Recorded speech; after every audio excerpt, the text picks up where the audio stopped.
that they have to eliminate their nuclear enrichment program. Or he told the truth then, and he's lying today. I don't know, is there a third option here? I can't see one. On Friday, Monsep, who was the last, I believe, pointed out to us that the president operates using the Roy Cohn playbook of declaring a victory even when there is no victory. And in my, that's what happened with that strike. I don't think the strike was uneventful and ineffective, but I think that at the very least there was a degree of hyperbole. I think among many people who are time critical thinking observers of both Iran and this president, the veracity of such a claim. Even if he had been accurate about it, he made the claim before there was a post-action analysis made. Sort of like when two people were shot and killed by federal agents in Minnesota, and before the first crime scene photo was taken,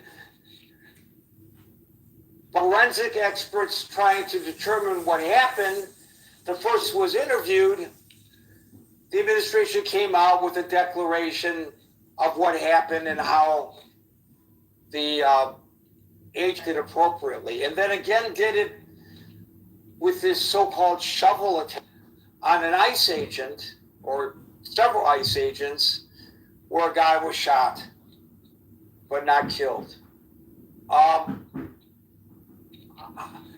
I think you know, when you're in a position such as that, it may be politically expedient and it may be self-gratifying to make such pronouncements because it sounds great. We're going to hear it tomorrow during the State of the Union. We're the hottest country in the world. I've stopped at least 8 wars. 8 wars I stopped, and I deserved the Nobel Peace Prize, et cetera, et cetera, et cetera.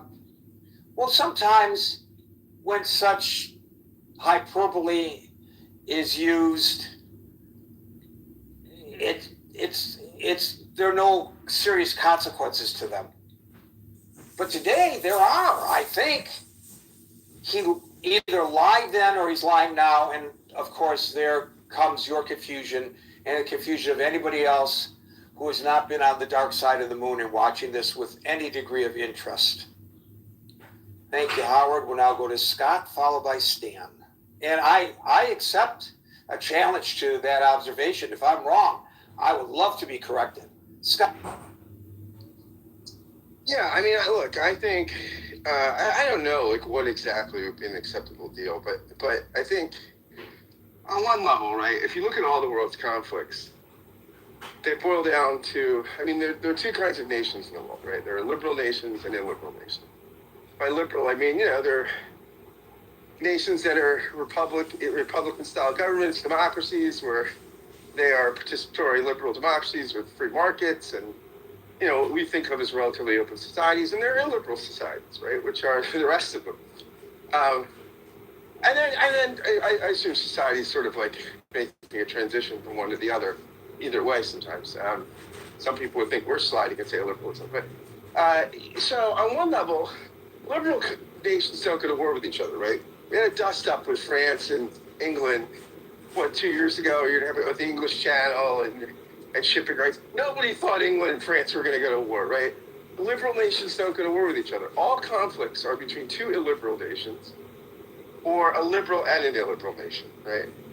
So this is an example where you have, I think, an arch illiberal state, Iran, in tension and conflict with Israel, our ally, and us. We see as they see as the great Satan, right? We're the problem. Liberalism is the problem, right? Liberalism is the great Satanism. So, I mean, what do you do there? I mean, look, we successfully used containment with the Soviet Union and a liberal force that was more powerful and wanted our demise. So I don't know. I mean, but on one level, you have to do a lot of Reagan trust but verify. I mean, it's assumed they're not. Look, these are not. Obama said something I thought that was profound. People that didn't like the nuclear deal. He said, "Look, you don't make deals like this with your friend. They're not our friends, right? They're not friends of anything we stand for, right? As far as Westerners, as far as things about the sovereignty of the individual, religious freedom, free ideas, free markets, free expression among gender. Name whatever you want. That regime is not friend. That's not what the people. I'm talking about the regime. So yeah, I mean, I don't know how you. But I mean, how do you? Again, I've said this before. I think this is not a situation like Iraq. I think or Egypt, where you're thinking, oh my gosh, the alternative could be worse. I wouldn't worry about something much worse than the current regime, right? I mean, but still, you do have to deal with the chaos. And what do you do if the regime falls? If it falls, what military would it take? Do Americans have the stomach for an intervention like this?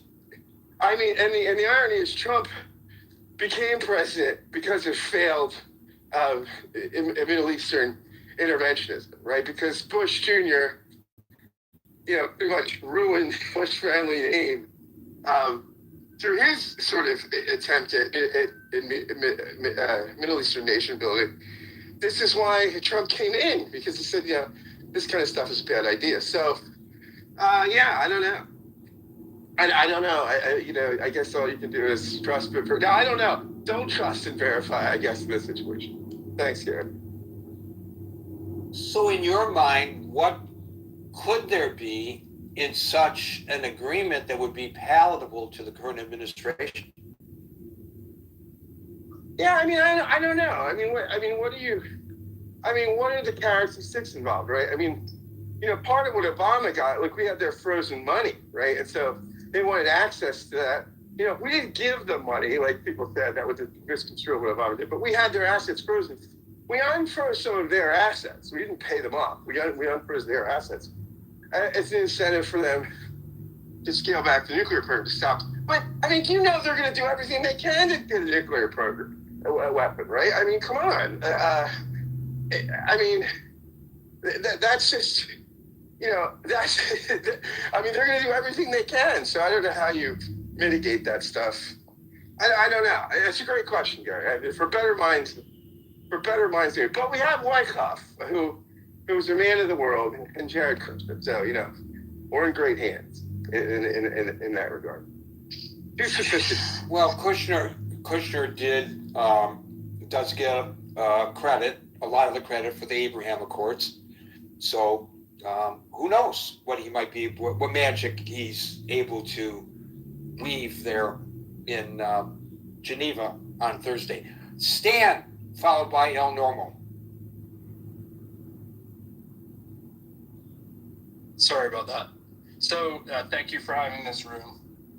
I think there have been some interesting comments. In my mind, there's different plausible outcomes. One plausible outcome is to solve the problem about them potentially producing a nuclear weapon.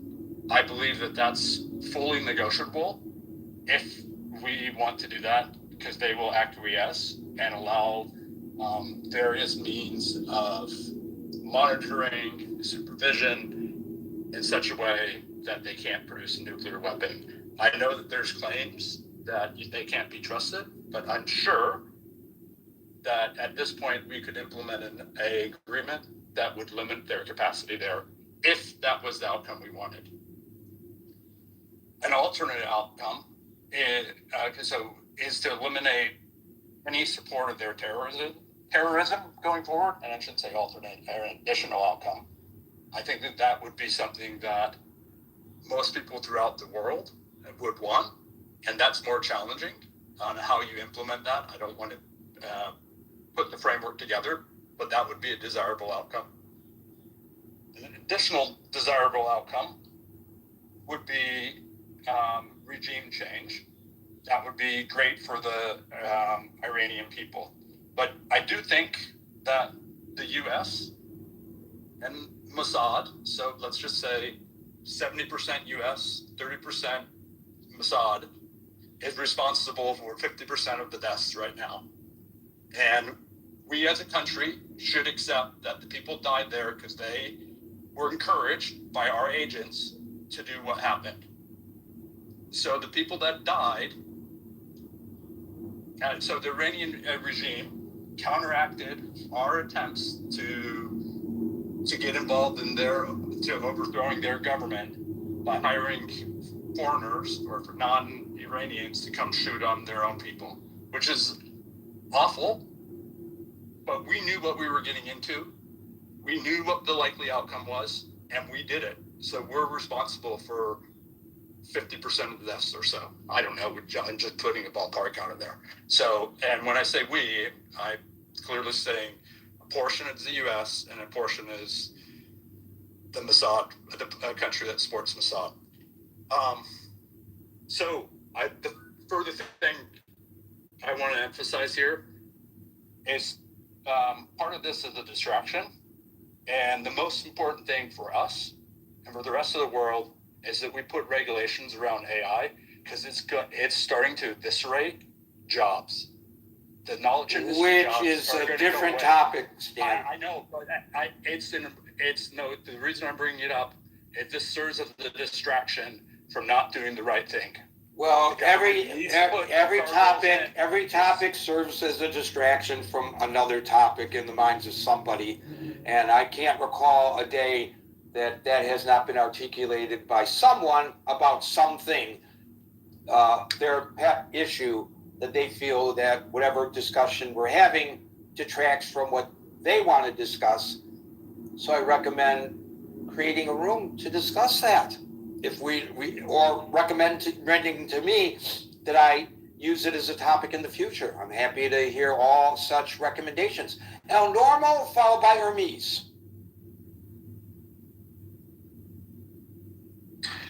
All right. Thank you, Gary. So I got a bunch of stuff. I'm not sure if the suggestion that the U.S. and Israel are responsible for people dying in Iran deserves any serious response, except to say that such a statement is morally bankrupt. And enough said about that. The JCPOA didn't stop Iranian nuclear enrichment. It delayed it. And it would have expired on October 18th of 2025. And looking back, I think we're probably in better shape that we were able to financially strangle Iran finally. And that, by the way, the European Union joined America in doing that. And also bomb its nuclear sites. So I checked on the president's quotes, and I would say calling them a lie is not accurate. What he said was we completely and totally obliterated key Iranian nuclear facilities, including Fordow. And again, checking, we dropped 12 30,000-pound MOPs, or massive ordnance penetrators. I think I have that right. The military, I don't want to say nerds, but the military obsessives here can correct me if I got that wrong, but I think I got that. So it's, and we dropped them through the ventilation shafts to ensure even more penetration. So it's not that bad to say that we obliterated those nuclear sites. At best, it's an exaggeration. Maybe it's hyperbole, but it doesn't sound inaccurate, actually. If you drop 12 of our most powerful bombs, short of nuclear bombs, on a site with the kind of accuracy that we achieved with American and Israeli intelligence working together. Doesn't sound too bad, actually, to say that we obliterated those facilities. I want to also point out that Israel is the top target. Israel and the United States are the top, the big state in the United States and the little state in Israel are the top targets of record for the Iranian genocide regime.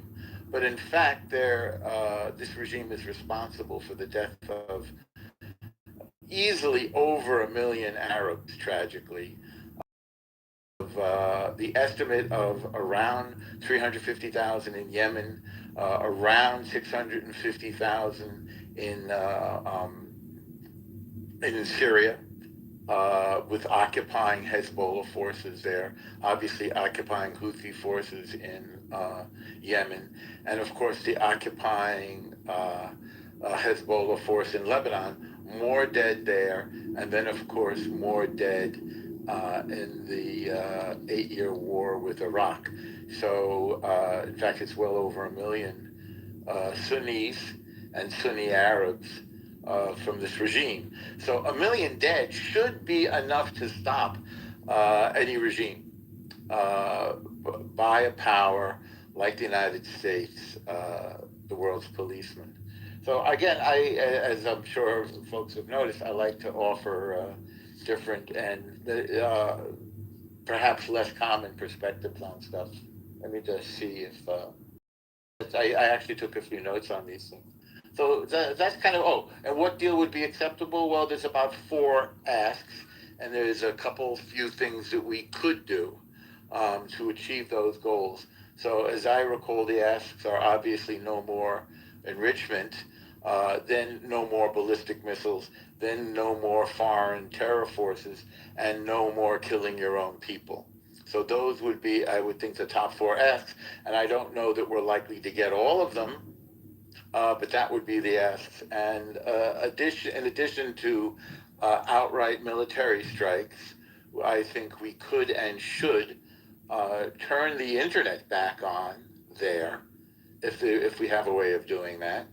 I know we have ways of turning it off and discombobulating people with our famous discombobulator. I don't know if we know how to turn it back on, but I think it's something that the Iranian people would appreciate, and we get an idea of how bad this Iranian genocide regime has been destroying its own people, and to stop their shadow banking system, which right now runs through our allies in Dubai.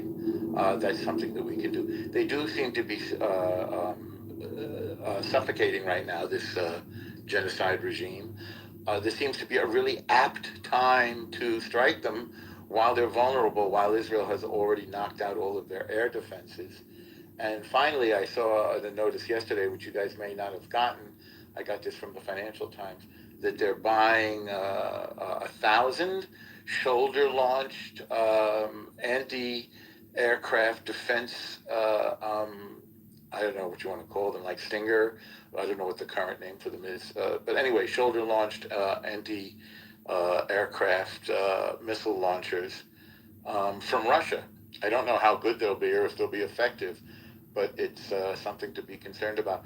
And by the way, the military brains on this are in a complete agreement that this is not a bluff, that Trump intends to do something, but he's not tipping his hand, obviously. And as I think is civilized, he's giving the Iranians every opportunity to make a deal before they feel the wrath of the world superpower. And by the way, I think China is watching us very closely, because it's possible that they're the real audience for this, in addition to the rest of the world, because we're anticipating their move on their move on Taiwan next year. And that's all I got. Thank you, guys. Thank you for that, El Normo. I will point out, since you challenged what Howard and I said, that you got to be a little more judicious. I think we need to be judicious in quoting the president, because he says a lot of things. Sometimes he does not complete thoughts, and you can cherry pick I guess, whatever you want to refute what Howard said and I underscored. And I'm happy to provide some of the citations for this, but if you go to Wikipedia, which in itself cites sources, the U.S. forces attacked those 3 key nuclear facilities. And these attacks had, quote, completely and totally obliterated Iran's nuclear enrichment facilities and capacity. I think that's pretty unambiguous. So I don't think it's wrong to say that he either lied then or he's lying now, that it's necessary for us to eliminate or Iran to eliminate its nuclear enrichment program. The White House during that period described the operation as a resounding success, expressed confidence that Iran's enriched uranium stockpiles and enrichment infrastructure had been effectively destroyed. I see a third citation where senior U.S. officials argued that the attacks had taken away Iran's ability to produce a nuclear weapon and made the United States and its allies safer. So why are we moving all these military assets to the Middle East? To echo Howard's very prudent question, which was not debunked through one quote of the president. Hermes, followed by William. Thank you, Gary. There's been a lot said, and I want to give a little bit of a different perspective. As you guys asked, and I see all wars wrong. Some wars necessary, right? When you need to defend yourself from an attacking country. But I don't know if you saw where these Buddhist monks were walking from Texas to D.C. It was on social media. There was a lot of coverage of that. In fact, my news organization gave it coverage. Yeah, maybe we need to take a page from their playbook, so to speak, right?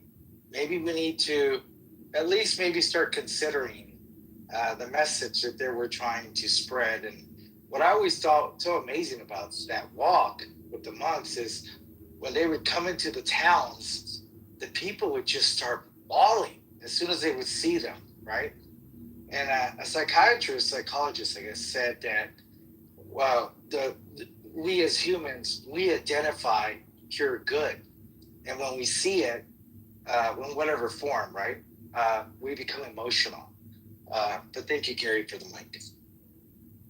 Do you think that a bunch of Buddhist monks walking across Iran would reach the heart of the mullahs who are Islamist fascists, fundamentalists, and get them to lay down their arms in their attempt to spread their form of Islam across the world? By the way, it's not just the Jews and the Christians that the mullahs hate. It's those who do not ascribe to their form of Islam, of course. But that's obscured sometimes in the discourse. But you think that if we, instead of dropping bombs launched from those 2 aircraft carriers, trained Buddhist monks trained in parachuting, and dropped them over Iran, and they walked across Iran, that it would touch the heart of the regime and they would give up these aspirations? I would like to believe that, yes, I would. But I got a better idea, Gary. What if we take these monks and we make like each one a world leader of every country, and see. Well, I don't know that we have the ability to do that, but thank you anyway, Hermes. It's nice that you are a dreamer, and I know you're not the only one. Did I come up with that? Or did somebody else come up with it first? William, followed by Brent. I actually agree with a lot of what you said and a lot of what Norm said. I don't think you can negotiate with Iran any more than you can negotiate with Putin. They want what they want. and I don't know that they will seriously be dissuaded. And if they claim that they're dissuaded, I don't believe they would actually live up to dropping what they want, which is to, as the theocratic regime, to oppress the people. I don't see that changing. And I also agree with you. You can't rely upon what Trump says, but he's the president where you have, so you have to at least listen to what he says and look for other sources of information to see what the hell is going on. So in that regard, which one of his pronouncements are truthful? That the uranium enrichment program in Iran was obliterated by our attacks, or that it needs to be ended through these negotiations or a subsequent attack if the negotiations are unsuccessful? Which is the truth after going through the secondary sources? I don't think either of them are truthful because I start with the presumption that everything that comes out of his mouth is lying, because most of the time he will contradict himself within the same speech or the same paragraph. I guess we'll see the State of the Union soon and see how much he ad-libs and contradicts himself there. But I don't see. So you can't rely upon what he says. I think he's probably lying about the obliteration, because that's a braggadocious thing for him to say. Maybe there was some degradation, but I would need to get that from an alternative source to actually confirm it. And I don't think we have very good assets on the ground that report back to us. Maybe they report back to other intelligence agencies, but we're not in the intelligence agencies. So, who the hell knows?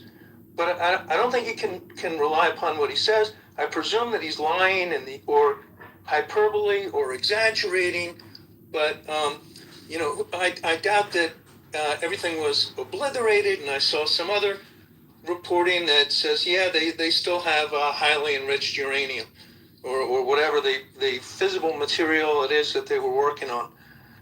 So that answers that. As far as what Norm said, with the internet, we could restore the internet with Starlink, but we need to be able to put ground stations in. Well, they have receivers. attempted to do that, and I will give Elon Musk, who I sometimes am quite critical of, a lot of credit for doing that in this case. But the Iranians have countermeasures to that as well. That's the problem. So I just checked, and there is some restoration of the internet.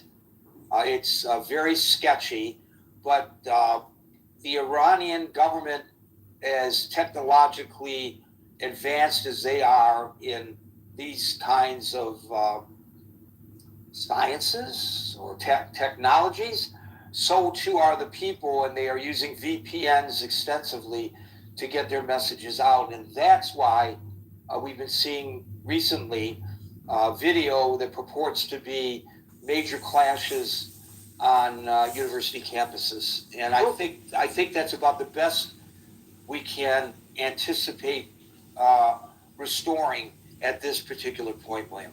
They also get the assistance of the Russians in shutting down communications and walling off their people from being able to communicate with the outside world.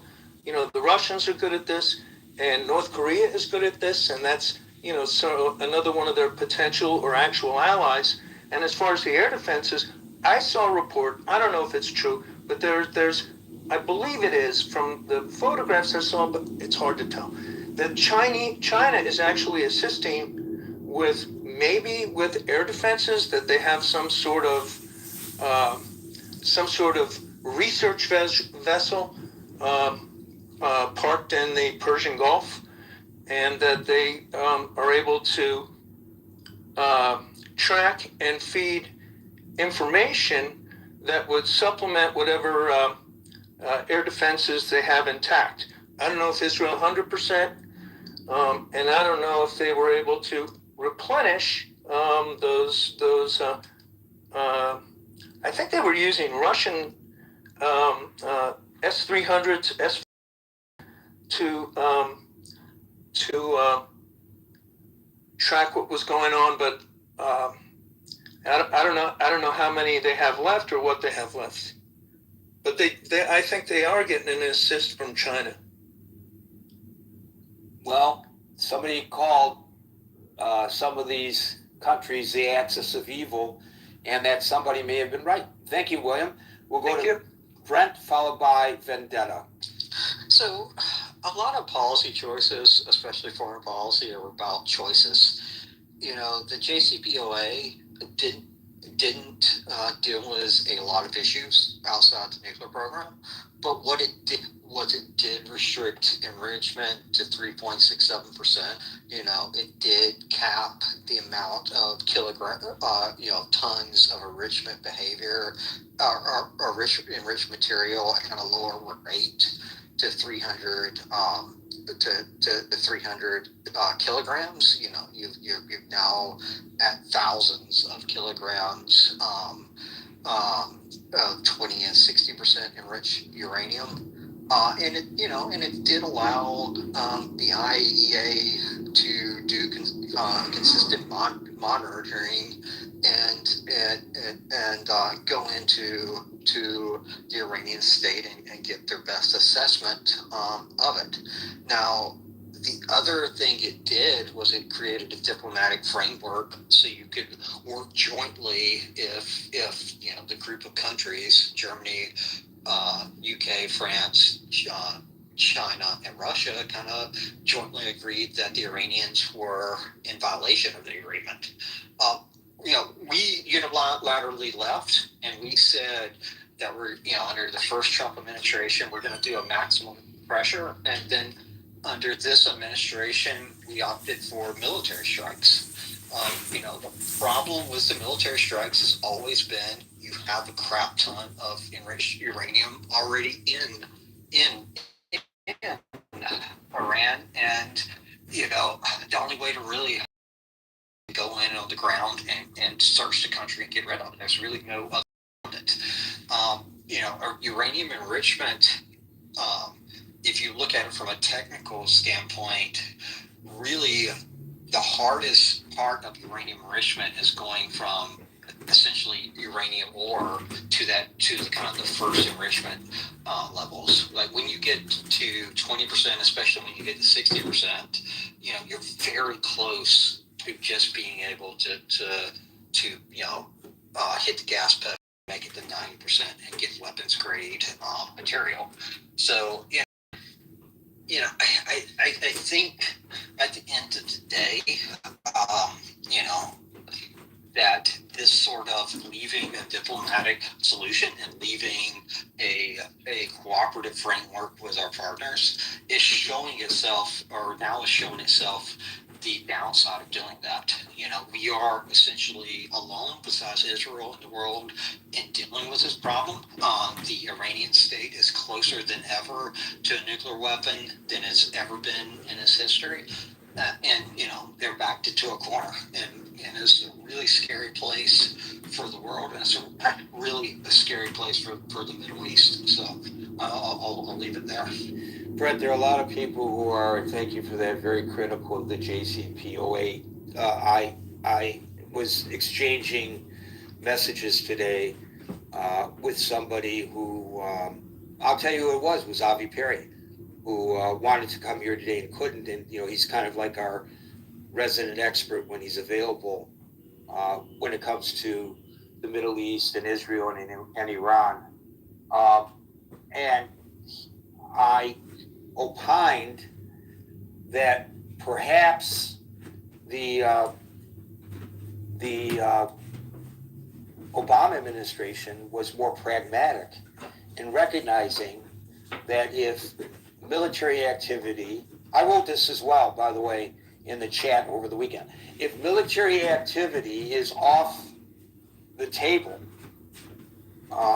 because that's a big decision to make, then the diplomatic solution is all that's on the table, and that in spite of its various failings, the JCPOA at least was something. And his response was, it was the worst thing that could be done. It was horrible, blah, blah, blah, blah, blah. I'm not an expert, but I've done some research in preparation for today's discussion because I knew that there would be continued references to the JCPOA, which for the uninitiated stands for Joint Comprehensive Plan of Action. So that was a 2015 nuclear deal. Under it, Iran agreed to limit enrichment to 3.67% for civilian nuclear generation. 3.67%. After the United States withdrew from the deal in 2018 during the first Trump administration, Iran gradually increased the enrichment level. These are, by the way, IAEA figures, International Energy Agency figures I'm looking at. Iran initially increased enrichment to 20%, and then later to 60%. Those are the numbers. People can reach their own conclusions, and they can make whatever political statements they may want to make, maligning Mr. Obama and Mr. Biden and Mr. Trump based on their own partisan viewpoints. I'm just reading the facts as presented by the recognized authority, the United Nations International Atomic Energy Agency. Vendetta, followed by Dr. Francine. And folks, we are now at 5:59 Eastern Time. We are no longer inviting folks onto the stage, but in about 38 seconds, we will go into extra time. Okay, I lied. 2 seconds. It's now 6 o'clock. We are now into extra time so that everybody on the stage and the queue will have an opportunity to speak. So we'll go to Vendetta, followed by Dr. Hello, Gary, and everybody else. Firstly, I'm gonna have to apologize because I'm behind the weak connection VPN because I'm talking from Tehran. Yeah, GCPOA was something really. It was fresh blood into Islamic regime's body. That's what gave them power and bought them a lot of time to grow their proxies, also to work on their military tactics and everything, and expansions, and also certainly on their nuclear capabilities. So how do you reconcile your observation from inside the country, which is much better than anything that I could hope to present based on looking things up on the internet as I just have, but how do you reconcile that observation to what I just read from the United Nations International Atomic Energy Agency website? Look, the fact of the matter is that we know our regime better than anyone else because we've lived with them. We know their personality, and we know that they're not an honest regime. So nobody can trust them. So if they deploy any sort of strategy, their main focus is to buy time in order to be able to do whatever they want to do. And I'm sure that President I did mention that Vendetta a little earlier that they do this, but I just want to know specifically how it is that when we left the JCPOA, the 3.67%, which may have been a lie, enrichment program erupted to 20% and then later to 60%. Sure, you can say that this was the original reason why it happened, but when I'm talking about them not being honest, it's because I know that at the same time, there have been several facilities, nuclear facilities that have been, the government had been working on, And I remember at some point, Netanyahu also pointed out to several hidden sites that they were developing. One was in Turkisabad. This is a secret location at the outskirts of Tehran.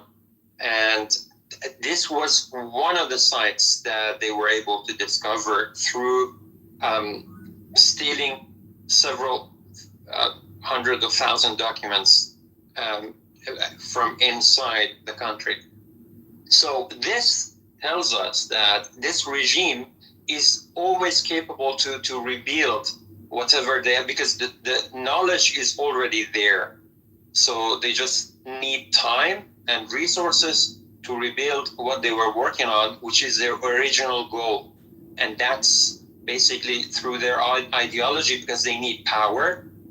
Because if I want to go back to their main ideology, I can go back to the beginning of Islam, where it was created basically in a land as dry as Saudi Arabia, and their strategy was to attack other nations to get resources, because they couldn't stay in one place. Right. That's getting a little bit too broad in the But anyway, so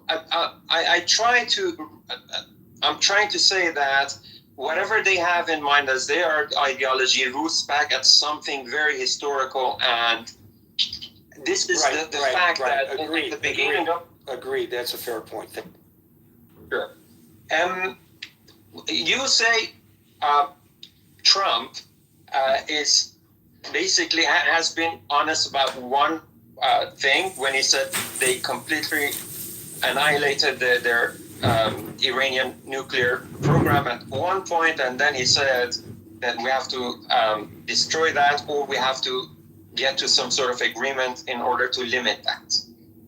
So I'm not going to judge that, because whatever I've learned from President Trump is that he tries to look misleading. So he says one thing, but he does another. We don't know, and I'm sure the regime doesn't know how to handle, or at least they cannot really predict the next moves. And that makes sense to me. But here, look at the points that we really live with on the ground. Last night, the news for us was that, okay, the amount of pizzas being ordered at the Pentagon for the night had been abnormally increased. So this, to us people in Iran, means that, okay, something is going on. So that means that, okay, a military action is very imminent. So hence, this to me personally in my life means that I have to go to the ATM machines to get to gather as much cash as I can, the cash as I can, so that in case of a probable attack, I would have some cash in my hand. So these are the things that we actually live with. It's not such that Trump said this and he did that and this. These are the signals that we try to live with inside Iran. But the real question for us is that, will mullahs surrender? The answer to me is no, they will never surrender. And in my mind, in my life, the current negotiations is not actually over an actual deal to limit their nuclear programs. It's over whether the mullahs will surrender peacefully. And by surrender, it means they will agree to some sort of peaceful change of the mechanism where they will, turn Khamenei and his son, which is going to be... Just a quick interjection. What about the IPP project? Yeah, sure. That is a huge discussion. That is a very huge discussion. Is that a good example of what you're talking about? No. Look. Oh, sorry. I misunderstood. That's my bad. No. Yeah, sure. But anyway, that is a big discussion apart from this, because we're now discussing whatever up to the point of a regime change or an agreement with the entire world. Iran versus the West. Okay, after that, there are other formulas, other discussions, and it's a whole different game. But I know for a fact that mullahs will not surrender, even though some part of the regime, especially the reformists, would basically be showing green signals to the West that they would be ready for a regime change if they will be in control in the next order, and maybe they will. This is not my something I want. The only thing that I would vote for is a regime change towards a democratic Iran. But I also know that this is not that the neighboring countries of Iran would want. Like for the case of, I don't know, I can name countries one by one, and I would say why they wouldn't want that. Turkey would come into competition based on the military and economical things with Iran. Arabs will be competing over the oil. Pakistan will be competing over military things. Russia is basically against that because to Russia, Iran is the cash cow. But I also know that if the West weakened Russia, they would first have to put Iran in a situation that cannot support Russia in their goals. And also, I know that if the situation is stable in Iran, then probably the Western countries, especially the Americans, be dealing with the issue with China more easily.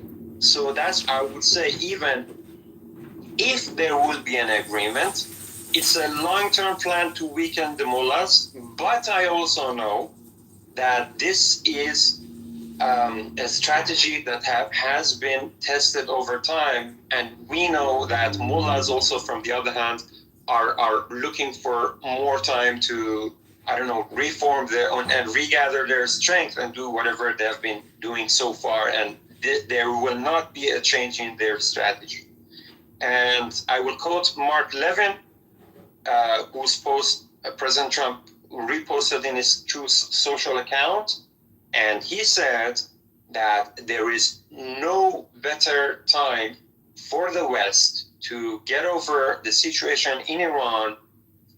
If we don't do that, we have to answer to the future generations, because any deal with the Iranians would basically mean another blood injection to the body of this regime, same as Obama, same as whatever, I don't know, Democrat or whatever president, or whatever they have done in the past. Mullahs only are looking for time. This is the only thing that we inside Iran as the people agree over, no matter what tribe or ethnic or political background or whatever we belong to. This is what we know for sure.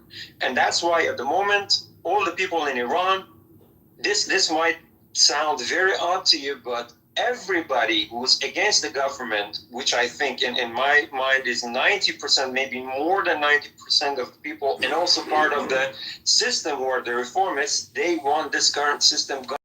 It's expired. It's not functioning. It's against the order of the region, and also soon the order in the world, like, because as you have known, they're basically assisting Russia in whatever they're doing. And this is what everybody wants. But after that, okay, the neighboring countries wouldn't agree with a democratic Iran. At least an Iran under control would be a better option. But I don't know, some name on the wind, silence in the frame. Circle in motion, how about them bright lines? Will and so devotion, breath becomes the only sign. Left hand, right hand, folded at my core. Every step I'm choosing, every step I'm more. When I am still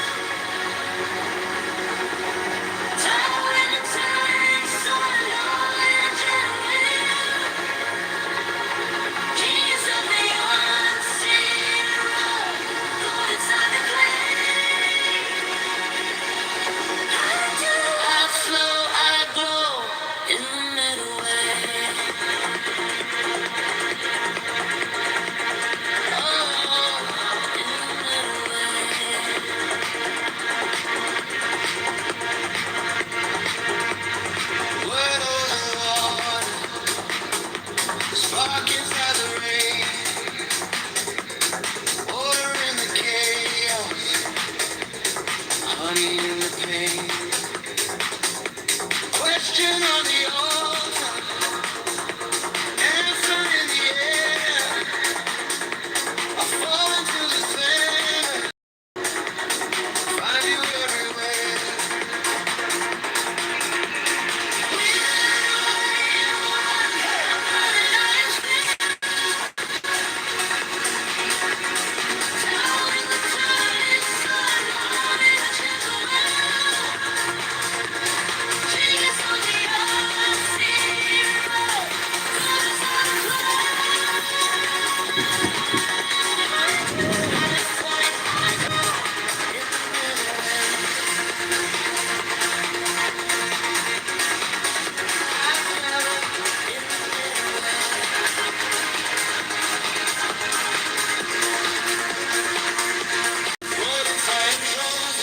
What if you just choose? What if every opening is mine to use? What if every heartbeat signs your name? Every quiet step plays the same. We'll wait one, running I am still. Following the turning sun, on in the tailwind. Genius on the unseen road, bullets in the clay. I do, I flow, I glow in the middle way.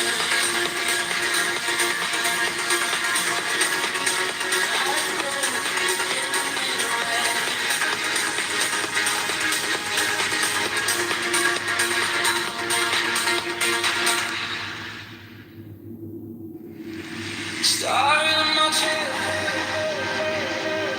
river in my veins, name on the wind.